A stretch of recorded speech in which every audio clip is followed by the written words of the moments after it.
I'm joined today by Stephen Mansfield, who's the author of The Miracle of the Kurds, a remarkable story of hope reborn in northern Iraq.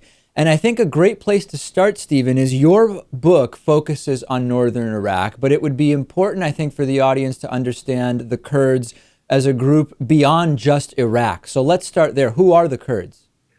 Well, it's probably most important to know that the Kurds are a non-Arab people who consider themselves the descendants of the ancient Medes. People probably know this term best from their Bibles, the laws of the Medes and the Persians that we read about in the Old Testament.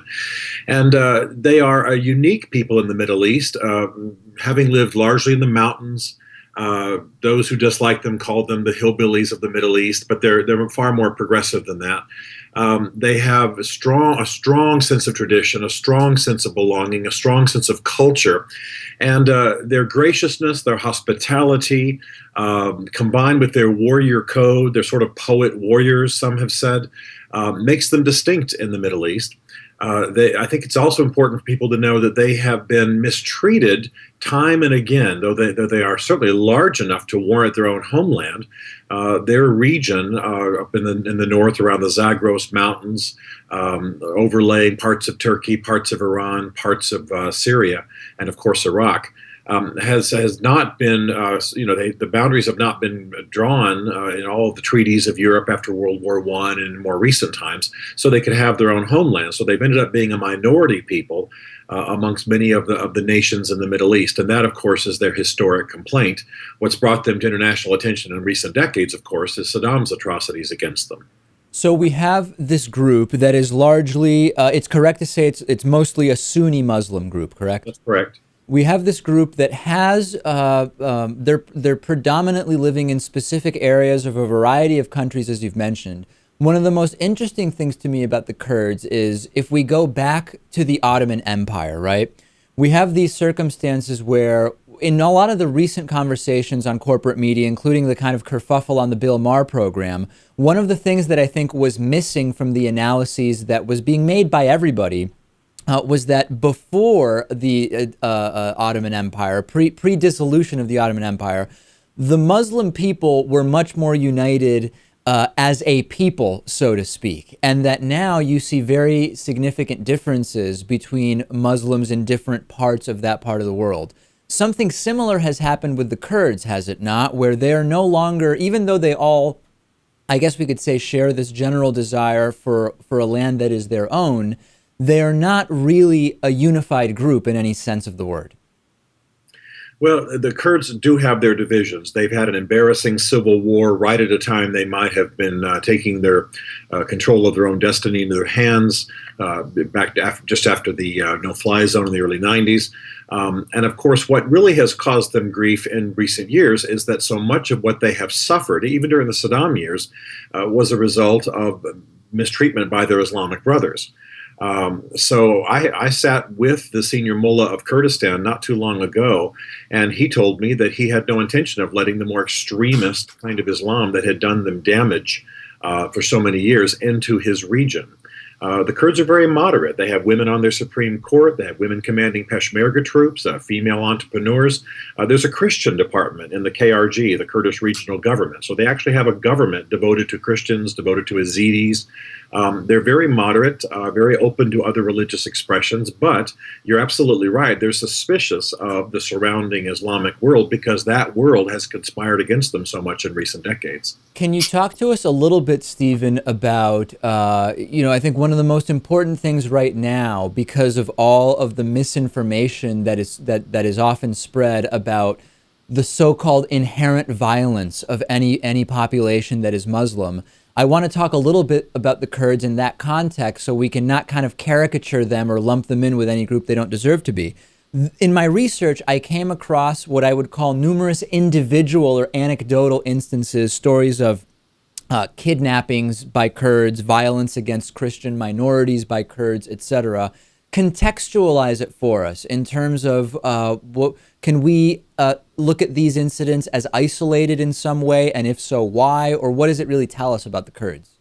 Well, anyone who's making the case that the Kurds are an angelic people are making a foolish case. This is a people group of as many as 30 million people. Will there be crimes? Will there be religious bigotry? Will there be violence? Of course there will.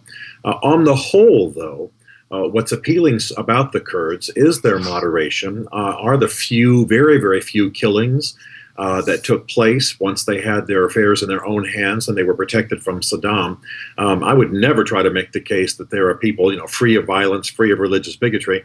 In fact, one of the things I put in my book that concerns me is that they share with the rest of the Muslim world in the Middle East portion of the Muslim world anyway, a rise in honor killings, particularly in the rural areas. You have, women who will go to the cities, go to universities, learn sort of Western ways or looser ways than perhaps their rural context would want religiously. And there are honor killings, so to speak. Of course, I would consider them dishonor killings, but you understand that's the term that's used. Yeah. And so this concerns me greatly. So it's wise that we set this in context. No one is saying that the Kurds are without some of the violence, some of the persecution. I've had Christian friends assassinated in Kurdish cities. The difference, perhaps, is that the Kurdish government came to those of us and apologized and said this is rare. And statistically, it was rare. So you do have a more moderate, slightly more peaceful people than you do in the surrounding area.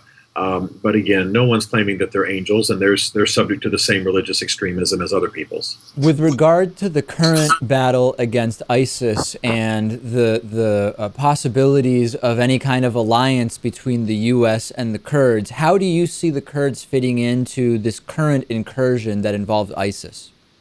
Well, the Kurds are the most effective fighting force on the ground against ISIS.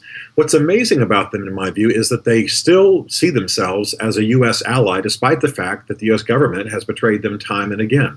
In fact, one of the worst gassings in human history happened in 1988 in a city called Halabja, and some of the gas that fell on Halabja was sold by U.S. companies to Saddam. Time and again, there have been betrayals.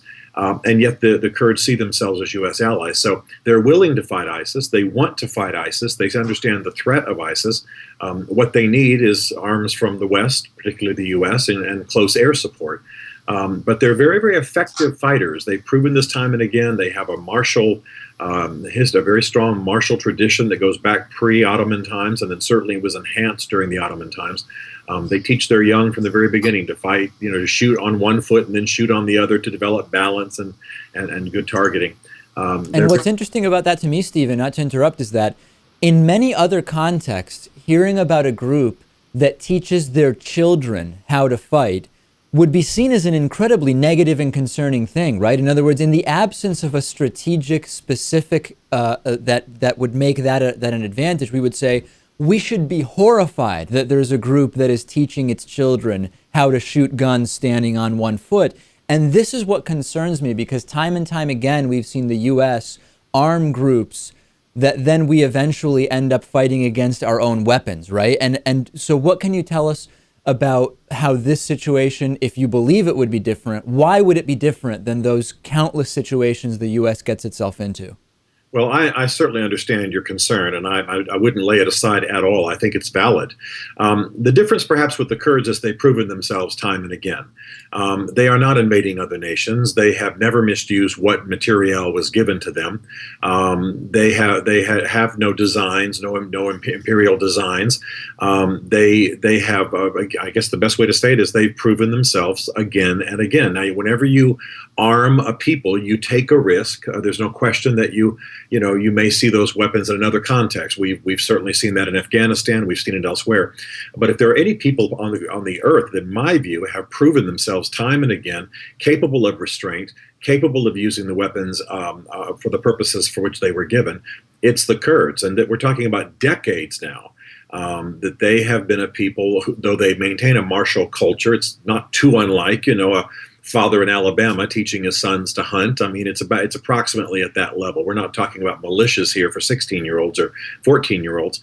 But nevertheless, yes, it's something we would need to watch. But I'm not sure we have any other options right now. We don't want to put U.S. boots on the ground against ISIS.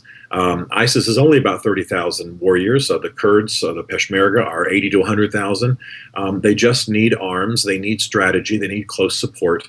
And I think that we can defeat ISIS. So we'll have to take that risk, I think, because I'm not sure we have any other options. And they're the best investment that I can see in the region.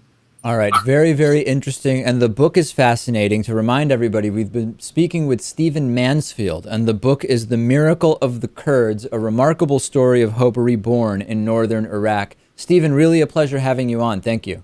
Great to be with you, David.